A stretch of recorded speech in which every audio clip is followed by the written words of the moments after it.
ఆ తర్వాత ఏమండి, నాకు డూప్లెక్స్ ఇల్లు ఉంది, మీకా రేకులు ఇల్లు కూడా లేదు, ఒక్క నిట్టాడు ఉంది, పూరి గుడిసె మీదే, నీకు నాకు తేడా లేదా అన్నావంటే నువ్వెవరు ఇప్పుడు చెప్పండి? మధ్య గోడని ఆయన పడగొడితే నువ్వు నిర్మించుకుంటా ఉండవు, కొంచెం కొంచెం కొంచెం కొంచెం నిర్మించుకుంటా ఉన్న వ్యక్తివి. ఆ తర్వాత చివరికి ఏమైతే నన్ను అడగమాకండి, ఇంకా జాగ్రత్త. అర్థమవుతుందా? మనందరినీ యేసు ప్రభువు రక్షించాడు. హల్లెలూయా. విలువైన రక్తాన్ని చిందించి రక్షించాడు. ఒకే రక్తముతో మనలందరినీ ఆయన, చెప్పండి గట్టిగా, గట్టిగా చెప్పండి. నల్ల జాతీయులైనా, తెల్ల జాతీయులైనా, శ్యామఛాయ జాతీయులైనా, లేకపోతే కర్రె ముఖానైనా, తెల్ల ముఖానైనా, గుండ్రన ముఖానైనా, చపాతి ముఖానైనా, అందరిని దేవుడు ఏం చేశాడు? ఎవరు చూస్తున్నారు? ఆయన ఏం చేశాడు? ఆయన రక్తంతో కడిగేశాడు. బైబిల్లో మీరు చూడండి, ప్రత్యక్షపు గుడారం అనేది ఒకటి ఉంటే ఆ గుడారానికి దేవుడు పై కప్పు వేయమంటాడు. కప్పు వేయమన్నప్పుడు దేవుడు చెప్పిన మాట తెలిసిన, ఎరుపు రంగు వేసిన పొట్టేళ్ల తోళ్ళు అంటాడు ఆయన. పొట్టేళ్ల తోళ్ళు మీరు చూడండి, ఒక్కొక్క దానికి ఒక్కొక్క రకం ఉంటుంది, అవునా కదా? పొట్టేళ్ళు మీరు ఒకే విధంగా ఉంటాయా? ఉండనే ఉండవు. అయితే దేవుని దగ్గరికి వచ్చిన తర్వాత దేవుడు చేసి పని ఏం తెలిసిన, వాటన్నిటికీ ఎరుపు రంగు వేసాయి. వాటన్నిటికీ ఏం చేయాలి చెప్పండి గట్టిగా? పలానా ఇది, పలానా ఇది, పలానా ఇది, పలానా ఇది, పలానా ఇది కనుగొనకూడదు. ఇక అక్కడ రాకూడదు, భేదాభిప్రాయాలు ఉండకూడదు. కనుక ఇటు చూసావా, అంత ఎరుపు రంగు వేసిన, చెప్పండి, చూస్తారా మాట? చూడండి, నిర్గమాకాండం తీయండి, 25వ అధ్యాయం 4వ వచనమా? చదవండి. 25వ అధ్యాయం 5వ వచనం చూడండి. అందరు చదవండి, అందరు చూడండి ఒకసారి. అమ్మలారా అయ్యలారా ఒకసారి చూడండి, అందరు చూడండి. 25వ అధ్యాయం 5వ వచనం చూడండి. ఎరుపు రంగు వేసిన ఏ తోళ్ళు అంట? పొట్టేళ్ళ తోళ్ళే. ఏం వేయాలంటే దానికి? ఎరుపు రంగు. యేసయ్య రక్తం కార్చాడు నీకోసం, నా కోసం, లోకములో బ్రతుకుతున్న ప్రతి మానవుడి కోసం ఈ లోకానికి వచ్చి రక్తాన్ని కార్చాడు. ఆయన ప్రాణాన్ని పణంగా పెట్టాడు, సమాధి చేయబడ్డాడు, తిరిగి లేచాడు, 3వ దినమున సజీవుడిగా తిరిగి లేచాడు. ఇప్పుడు ఆయన సంచరిస్తూ ఉన్నాడు, మరలా మనందరి కోసం రాబోతూ ఉన్నాడు. హల్లెలూయా, హల్లెలూయా. మనందరినీ ఎక్కడ పెడతాడంటే ఆయన ఉండే చోట. ఆయన ఎక్కడైతే ఉంటాడో ఆ చోటే. ఆయనకు ఒక చోటు, నీకు ఒక చోటు, నాకు ఒక చోటు కాదు. అక్కడ మనం అందరం ఆయన ఉండే చోటులోనే ఉందము గాక. హల్లెలూయా. నువ్వు ఎక్కువ లేదు, నేను తక్కువ లేదు, నేను ఎక్కువ లేదు, నీవు తక్కువ లేదు. దేవుడు నీకు ఇచ్చిన సామర్థ్యాన్ని బట్టి నువ్వు ఆశీర్వదించబడుతున్నావు. నాకు ఇచ్చిన సామర్థ్యాన్ని బట్టి నాకు ఆశీర్వాదం కలుగుతుంది. అర్థమవుతుందా? ఎవనికి వాని సామర్థ్యం చొప్పున పంచిచ్చాడు. అవి కష్టపడతా ఉన్నారు, సంపాదిస్తూ ఉన్నారు, మంచి కాదనట్లే. నేను ఉన్నవాడిని, నేను లేనివాడిని, ఆ తారతమ్యం యేసునామములో నిర్మూలమైపోవును గాక. కొన్ని చూడండి, కావాలంటే కొంతమంది చూడండి, అర్థమవుతుందా? అక్కడ ఎవరు ఉండరు, అంతా ఉద్యోగస్తులే కనబడతా ఉంటారు. ఆ చర్చల్లో, కొన్ని చర్చల్లో ఉంటారు ఉద్యోగస్తులు తప్పి ఒకరు ఉండరు, ఒకరు రానిరు కూడా. 13 మంది ఉన్నారనుకో, 13 సంవత్సరాలు అయిందనుకో, 13 సంవత్సరాల తర్వాత కూడా 13 మందే ఉంటారు. 14 మంది రానిరు, పొరపాటుకు రాని. ఎందుకని? వాడి దగ్గర డబ్బు లేదు, వారికి ఉద్యోగం లేదు, వాడి దగ్గర సంపాదన లేదు. అయితే హోసన్నా మందిరం, హల్లెలూయా, సమస్త జనులకు, నోరు తెరవండి గట్టిగా, కొట్టవచ్చుగా, గట్టిగా కొట్టండి, కొట్టేది గట్టిగా కొట్టవచ్చుగా. సమస్త జనులకు, గట్టిగా చెప్పండి, ప్రార్థనా మందిరం. సమస్త జనులకు ప్రార్థనా మందిరం. ఎక్కువవాడు తక్కువవాడు లేదా ఏమండి, పలానా పలానా పలానా అనే ఆ మాటే యేసు నామములో ఎవరి నోట రాకుండా నిర్మూలమైపోవును గాక. ఆ మాట వచ్చిందే, నా దేవుడు ఇక్కడే కుట్టి వేయును గాక, లేకపోతే గమ్స్టిక్ వేసి అతికిచ్చేయును గాక. ఆ మాట ఎవడి నోట రాకూడదు ప్రియమైన వాళ్ళ. హల్లెలూయా. మనం అందరం యేసయ్య రక్తం చేత, చెప్పండి గట్టిగా, మనం అందరినీ అడిగింది ఒకే రక్తం. అందుకని అంటాడు, మధ్య గోడ ఉన్నది, గతంలో ఉన్నది. నా దగ్గరికి వచ్చావు, నా దగ్గరికి ఎప్పుడైతే వచ్చావో నేను పడగొట్టేశా, మధ్య గోడను పడగొట్టా. మిమ్మల్ని అందరిని ఏం చేశాను? నేను ఏకం చేశా, ఉభయుల్ని ఏకం చేసేసా. యేసయ్యకే మహిమ కలుగును గాక, ఆయనకే ఘనతా ప్రభావములు కలుగును గాక. హల్లెలూయా. ఈ రోజున నీ గుర్తింపును కాపాడుకునేదానికి, లేదా నీ గౌరవాన్ని కాపాడుకునేదానికి ప్రయత్నించే పనులు చేయమాక. కొంతమంది చూడండి, నా గుర్తింపు ఏంటి, నా గౌరవం ఏంటి, నా గుర్తింపు ఏంటి, నా గౌరవం ఏంటి. ఏందిరా నీ గుర్తింపు ఏంటి? నీ గౌరవం నాకు అర్థం కావట్లేదు. ఎవరు నీకు గౌరవం ఇవ్వాలి? ఎవరు ఇవ్వాలి నీకు? దేవుడు ఇవ్వాలా, లేకపోతే ఇంకెవరు ఇవ్వాలా? చెప్పలేమండి. నీ గుర్తింపును కాపాడుకునేదానికి, లేదా నీ గౌరవాన్ని కాపాడుకునేదానికి ప్రయత్నించకూడదు. ఎప్పుడు ప్రయత్నించకూడదు ప్రియమైన వాళ్ళరా. నిన్ను నువ్వు తగ్గించుకో. ఎంతగా? దేవాది దేవుడే మనుషుల పోలిక పుట్టాడు, దేవాది దేవుడే దాసుని స్వరూపం ధరించుకున్నాడు, దేవాది దేవుడే శిలువ మరణం పొందినంతగా తగ్గించుకున్నాడు. అంతగా తగ్గించుకొని నువ్వేం చేయాలి అంటే, నీ ఎదుటి వారు నీకంటే గొప్పవారిని ఎంచు. హల్లెలూయా, హల్లెలూయా. నాకంటే గనులు, నాకంటే మంచివారు, నాకంటే గొప్పవారు, నాకంటే ఉన్నతమైన స్థితిలో ఉన్నవారు అని ఎంచుకో. నా దేవుడు అది నిన్ను ఆ స్థానంలో తీసుకుని వచ్చును గాక. అదేదంటారే, విలువ ఇచ్చి, చెప్పండి గట్టిగా, పుచ్చుకో. గౌరవం ఇచ్చి, చెప్పండి గట్టిగా, పుచ్చుకో. ఇచ్చుకొని పుచ్చుకోవాలి ప్రియమైన వాళ్ళు. నువ్వు ఎంచుకోవాలి. ఆ మాట చూడండి, రోమాపత్రిక 12:10 గమనించండి. రోమాపత్రిక 12:10. సహోదర ప్రేమ విషయంలో ఒకని యందు ఒకడు అనురాగము గలవారై, ఘనత విషయంలో ఒకనికొకడు గొప్పగా. ఎలా ఎంచుకోవాలంట? గొప్పగానా, నీచంగానా? గట్టిగా చెప్పండి. ఘనత విషయంలో ప్రియమైన వాళ్ళ, సహోదరులను చూసి, సహోదరు ఎవరైనా చూసి ప్రియమైన వాళ్ళరా, నీకంటే, ఆ మాట చూడండి అక్కడ, ఒకని యందు ఒకడు అనురాగము గలవారు, ఘనత విషయంలో ఒకనొకడు గొప్పగా ఎంచుకోవాలి, కానీ నీచంగా ఎంచుకోకూడదు. ఎప్పుడు ఆడ పనికి మాలినోడు, ఈడ పనికి మాలినోడు, ఆ మనిషి ప్రయోజనం లేదు, ఈ మనిషి ప్రయోజనం లేదు, వాళ్ళు ఇల్లంటూ ఎప్పుడు మన నోట రాకూడదు ప్రియమైన వాళ్ళరా. విత్తిందే కోస్తావు ఏ రోజుకైనా. ఒక రోజుని విత్తిందే నువ్వు, నీ చేత దేవుడు కోపిస్తాడు కూడా. రాసి పెట్టుకో, కావాలంటే పలానా రోజు నేను విత్తాను రాసి పెట్టుకో, డేట్ వేసి రాసి పెట్టుకో. అదే జీవితం నీకు ఇవ్వకపోతే అడుగు, కావాలంటే అదే కోత నువ్వు కొయ్యకపోతే అడుగు, కావాలి, నా దగ్గరకు వచ్చి అడుగు. ఎప్పుడు మనం నీచంగా ఎప్పుడు ఎంచకూడదు, ఎవరైనా సరే ఎంచకూడదు ప్రియమైన. మనకంటే గనులుగానే, మనకంటే గొప్పవారుగా ఎంచుదము గాక. హల్లెలూయా. ఫిలిప్పీ పత్రిక 2:3 చూడండి.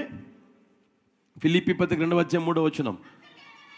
కక్ష్యతనైనను వృథాతిశయము చేతనైనను ఏమీ చేయక వినయమైన మనసు గలవారై ఒకరిని ఒకడు తనకంటే యోగ్యుడని. హల్లెలూయా. మనలో కక్షలు ఉండకూడదు. క్రీస్తు శరీరం అనే సంఘంలో కక్షలు ఉండకూడదు. ఎవరి మీద పగ, ఈర్ష, ద్వేష, తాపాలు ఉండకూడదు ప్రియమైన వాళ్ళ. వృధాగా అతిశయపడతా ఉంటారు.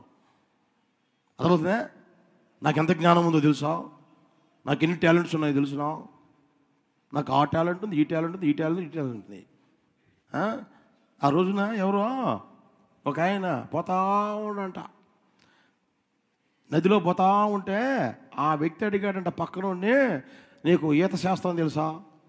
నీకు జంతు శాస్త్రం తెలుసా, నీకు మనుష్య శాస్త్రం తెలుసా, ఆ శాస్త్రం తెలుసా, ఈ శాస్త్రం తెలుసా అని మాట్లాడుతూ ఉంటే నాకు అవన్నీ ఏమీ తెలియదండి అన్నాడంట. ఈలోపు ఆ ఓడ నడిపేవాడు, ఏమండి పడవకు సిల్లు పడింది, రంధ్రం పడింది, మునిగిపోతా ఉన్నాము అని అంటే అప్పుడు పక్కవాడు నీకు ఇప్పుడు ఈత శాస్త్రం తెలుసా అన్నాడంట.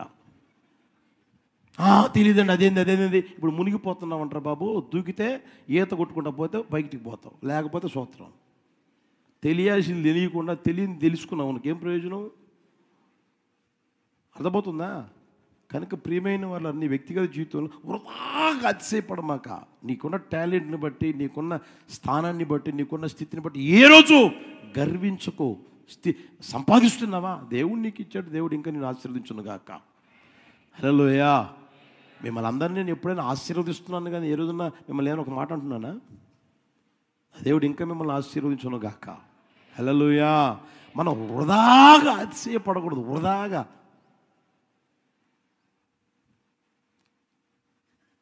అతిశయపడితే వృధా అయిపోకూడదు. వాళ్ళు వృధాగా అతిశయపడ కక్ష, వృధాగా అతిశయపడకూడదు. ఆ స్థితిని చేస్తున్నావు, నిర్మూలమైపోవును గాక. హల్లెలూయా. దేన్ని బట్టి మన వ్యక్తిగత జీవితంలో మనం గర్వించకుండా, అహంకారంతో ఉండకుండా మనం తగ్గించుకొని ఏమంటే మనమందరం, చెప్పండి, మనమందరం ఒకటే. హల్లెలూయా.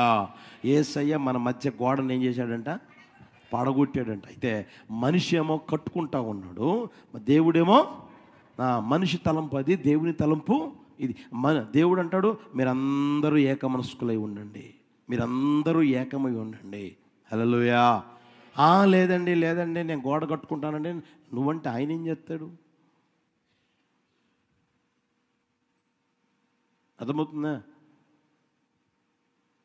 ఇంకొక మాట చెప్పి ముగిస్తాను చూడండి, టైం అయింది.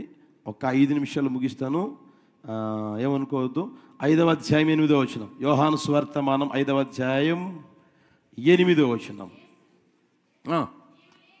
నీవు లేచి నీ పరుపెత్తుకొని నడవమని వానితో చెప్పగా వెంటనే వాడు స్వస్థత నుండి తన పరుపెత్తుకొని నడుచును. ఆ దినము విశ్రాంతి దినము గనుక యూదులు, ఇది విశ్రాంతి దినము కదా, నీవు పరుపెత్తుకొన తగదే అని స్వస్థత నుండి వానితో చెప్పిరి. బాగా గమనించండి, అక్కడ అనారోగ్యంతో బాధపడుతూ ఉన్నాడు. బాధపడుతూ ఉంటే ప్రభు చూశాడు. ప్రభు ఇచ్చి అంటాడు నీవు లేచి నీ పరుపెత్తుకొని నడువు అని. వాళ్ళ ఆలోచన ఏందయ్యా అంటే ఇది చెప్పండి, ఇది విశ్రాంతి దినం, ఇది విశ్రాంతి దినం, నువ్వు పరుపెత్తుకొన తగదు, నువ్వు పరుపెత్తుకొని తగదు. మాకు మోషే నేర్పించిన విశ్రాంతి దినం ఉంది, మాకు మోషే నేర్పించిన చట్టం ఉంది, మాకు మోషే నేర్పించిన కట్టడలు ఉన్నాయి. విశ్రాంతి దినం ఎవరు ఏ పని చెప్పండి గట్టిగా చెయ్యకూడదు ఉంది, కట్టడం ఉంది. అందుకని నువ్వు పరుపెత్తుకొని తగదు అని అంటే, ప్రియమైన వాళ్ళరా, యేసు ప్రభువు అన్న మాట అంటే నీవు పరుపెత్తుకొని వెళ్ళు అన్నాడు. హల్లెలూయా. యూదులు పనులు చేసుకునే విధానం ఉంది, మనం కూడా పనులు చేసుకునే విధానం ఉంటుంది. అర్థమవుతుందా? యూదులు ఉన్నారనుకుంటే వాళ్ళు పని చేసే విధానం ఉంది. సోమవారం, మంగళవారం, బుధవారం, శుక్రవారం దాకా పనిచేస్తారు. శనివారం వాళ్ళకి సబ్బాత్ డే, విశ్రాంతి దినం. ఆ రోజుల్లో కాదు, ఇప్పటికీ యెరూషలేము పోయినప్పుడు చూస్తుంటాం కదండి, పొరపాటును కూడా 6 తర్వాత మనం ఆ హోటల్లో కూడా వెళ్ళకూడదు. ఆ యూదుల హోటల్లో మనం ఉంచరు, 6 తర్వాత మనం పంపించేస్తారు. ఎందుకంటే యూదులు వచ్చేస్తారండి, ఇక్కడ ఎవ్వరు ఉండకూడదండి, మీరు వెళ్ళిపోవాలని అర్జెంటుగా పంపించేస్తారు. ఇప్పటికి కూడా ఎంత నిశ్చయముగా, ఎంత నిక్కచ్చుగా, ఎంత ఖండితంగా వాళ్ళ ఆచారాలు సాంప్రదాయాలు పాటిస్తూనే ఉంటారు. అర్థమవుతుందా? వాళ్ళ ఆచారాలు సాంప్రదాయాలు యేసయ్య కొట్టివేయడానికి రాలా. ధర్మశాస్త్రం నేను కొట్టివేయటకు రాలేదన్నాడు ఆయన, కొట్టివేయడానికి రాలా. అర్థమవుతుందా? అయితే ఆ వ్యక్తి యొక్క స్థితిని చూసి 38 సంవత్సరాలు అక్కడ పడి ఉన్నాడు. వాడు బాగు చేద్దామని ఆశపడి నీవు లేచి నీ పరుపెత్తుకొని వెళ్ళిపో అని అంటే, ప్రియమైన వాళ్ళు అంటారు ఎత్తుకుని పోవడానికి కుదరదు, వాళ్ళ కుదరదు అని మాట్లాడతారు. ప్రియమైన అంటే చూడండి, మనుషులు నియమించిన కట్టడలు యేసయ్యకు కూడా వర్తిస్తాయి అనే ఆలోచన తలంపు వాళ్ళది. అర్థమవుతుందా?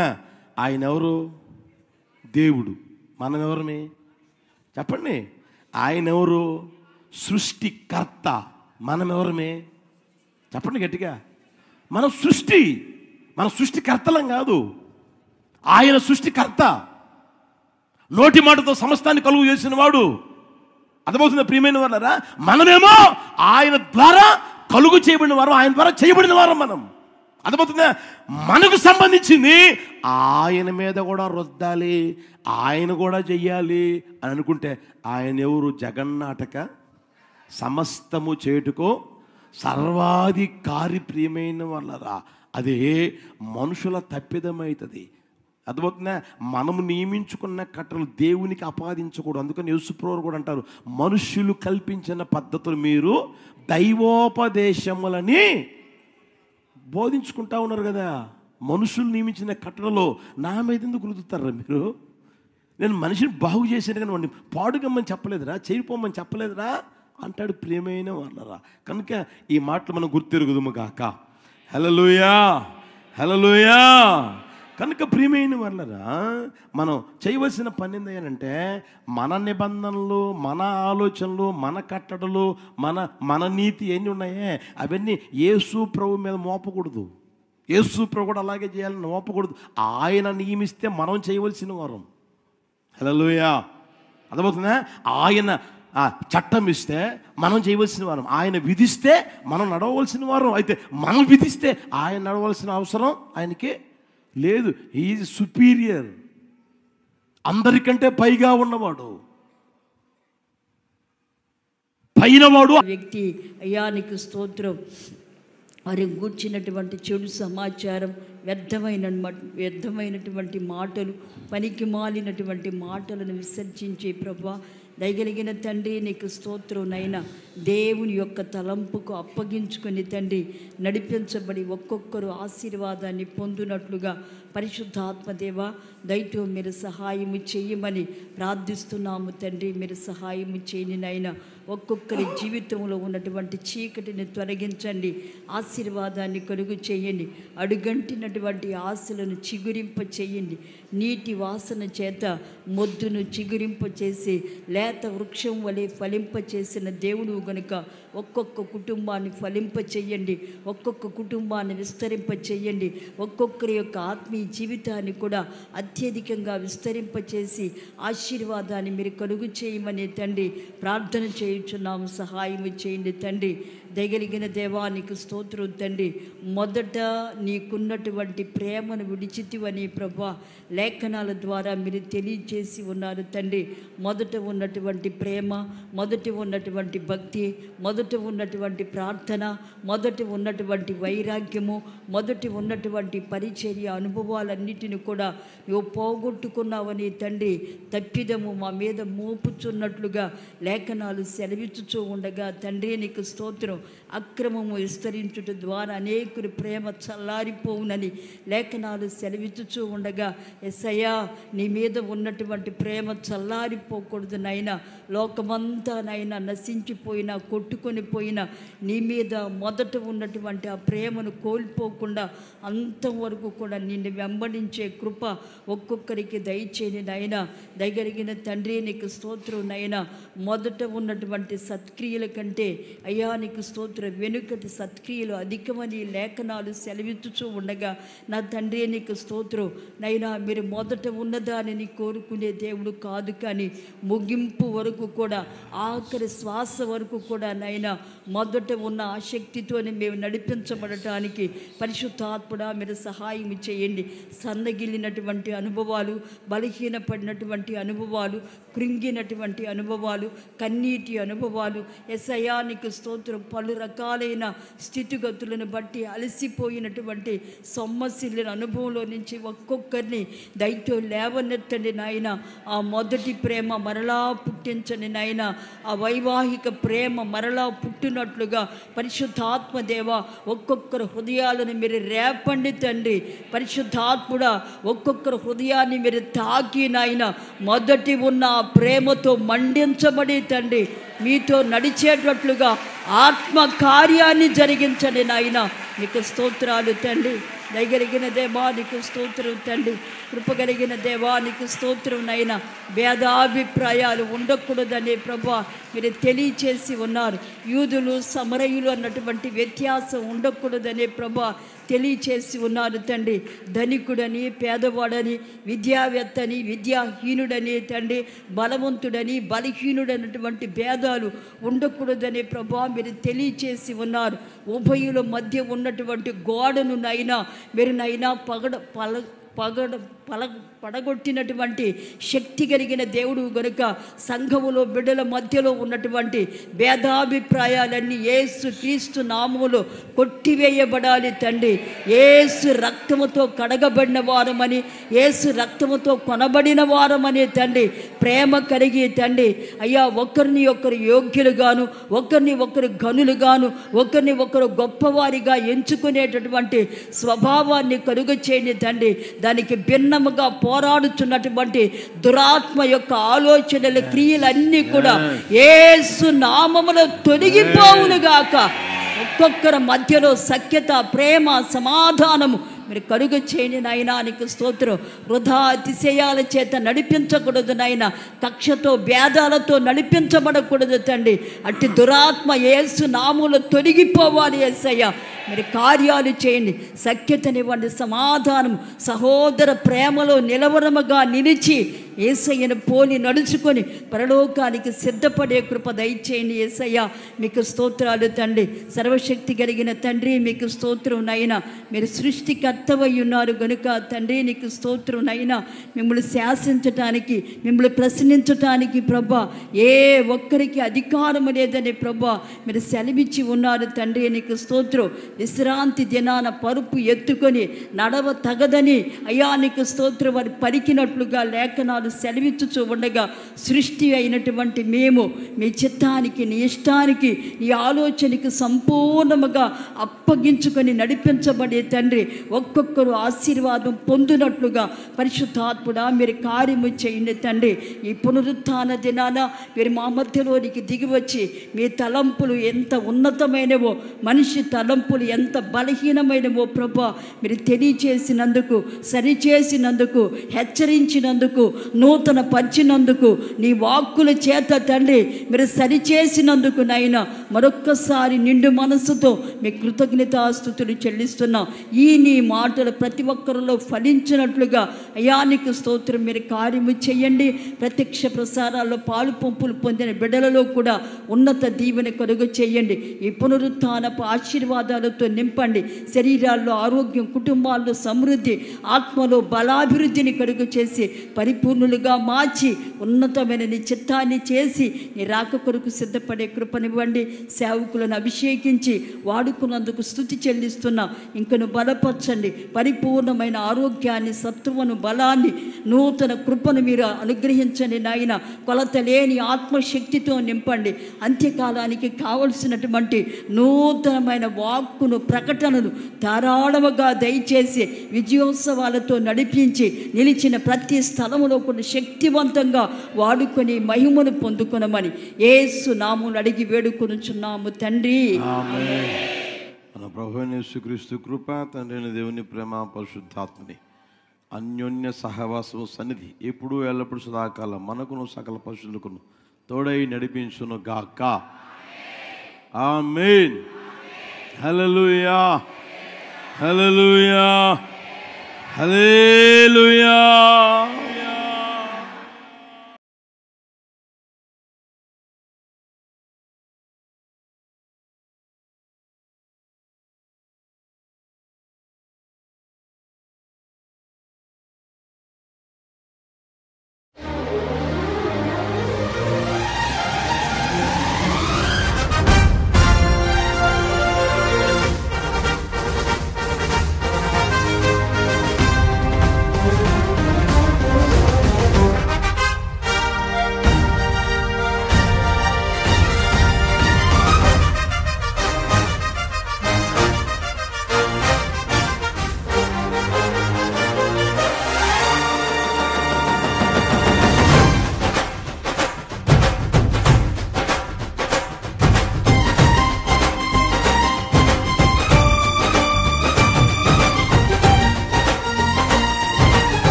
యేసయ్యా నా ప్రాణమా ఘనమైన స్తుతిగానమా.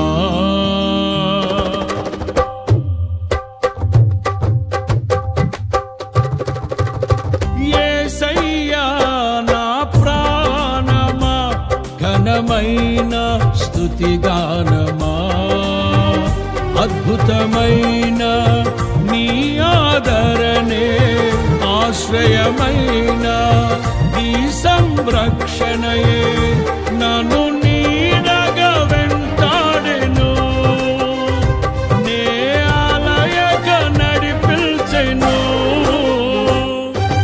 నా జీవమా నా స్తోత్రమా నీకే ఆరాధన. నా స్నేహము సంక్షేమము నీవే ఆరాధ్యుడా. యేసయ్యా నా ప్రాణమా ఘనమైన స్తుతిగానమా.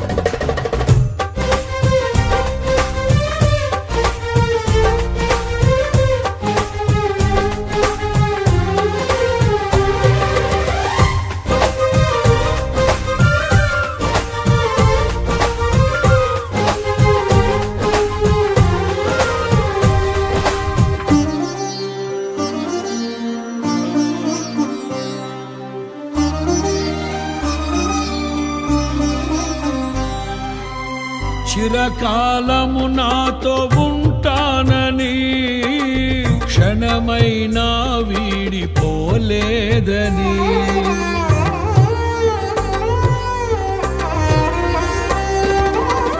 నీలో నన్ను చేర్చుకున్నావని తండ్రితో ఏకమై ఉన్నామని ఆనందగానము నే పాడనా. ఆనందగానము నే పాడనా. ఏదైనా నాకున్న సంతోషము నీతోనే కలిగున్న అనుబంధమే. ఏదైనా నాకున్న సంతోషము నీతోనే కలిగున్న అనుబంధమే. సృజనాత్మకమైన నీ కృప చాలు. నే బ్రతికున్నది నీ కోసమే. సృజనాత్మకమైన నీ కృప చాలు. నే బ్రతికున్నది నీ కోసమే. యేసయ్యా నా ప్రాణమా ఘనమైన స్తుతిగానమా. యేసయ్యా నా ప్రాణమా ఘనమైన స్తుతిగానమా. అద్భుతమైన నీ ఆదరణే ఆశ్రయమైన నీ సంరక్షణయే